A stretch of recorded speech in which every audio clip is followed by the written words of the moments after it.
মার্ক্সবাদ পৃথিবীর ইতিহাসে সবচেয়ে বড় মিথ্যা। আর মার্ক্স সম্পর্কে রটান সবচেয়ে বড় মিথ্যা হলো উনি একজন দার্শনিক। আসলে উনি একজন তাত্ত্বিক, যাকে দার্শনিক বলে চালানো হয়েছে। মার্ক্সবাদ এমন এক মিথ্যা যে সে কোনোদিন পরীক্ষায় সম্মুখীন হতে সাহস পায় না, আর সম্মুখীন হলেই মৃত্যু। পৃথিবীর কোনো দেশে আজ পর্যন্ত দ্বিতীয়বার ফিরে আসেনি। কিন্তু মিথ্যা কেন বলছি এই তথ্য আর তাত্ত্বিককে? প্রথমে আসুন নামকরণে। চীন, উত্তর কোরিয়া, কিউবা, ভেনেজুয়েলা সবার নামে রিপাবলিক, অর্থাৎ প্রজাতান্ত্রিক, কিন্তু মানুষের ভোট নেওয়া দূরের কথা, কেউ সরকারের ন্যূনতম সমালোচনা করলে মৃত্যুদণ্ড।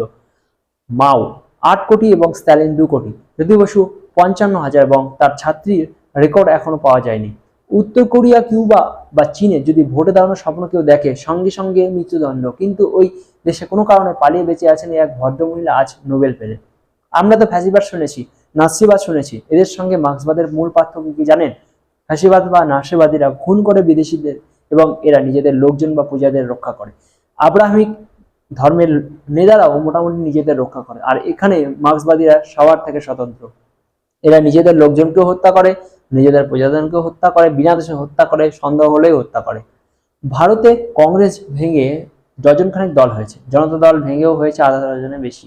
বিজেপি নেতারাও দল ভেঙে অনেকে দল বানিয়েছে, মেরে কেটে সংখ্যায় কংগ্রেস বা জনতা দলের নেতারা মতো। কিন্তু ভারতে কটা কমিউনিস্ট পার্টি আছে জানেন, যাদের মোট ভোটের সংখ্যা 0.5, এরকম কয়েক শত।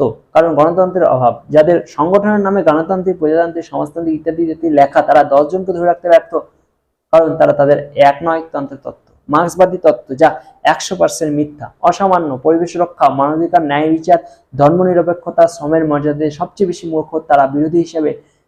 কিন্তু ক্ষমতায় এসে প্রথম এই শব্দগুলি তারা তাদের শব্দকোষ থেকে মুছে ফেলে দেয়। মার্ক্সবাদের ইতিহাসে এই ধারাবাহিকতার নতুন অধ্যায় মারিয়া। মারিয়ার কাহিনী আবার প্রমাণ করে মার্ক্সবাদ মানব সভ্যতার সবচেয়ে বড় সত্য।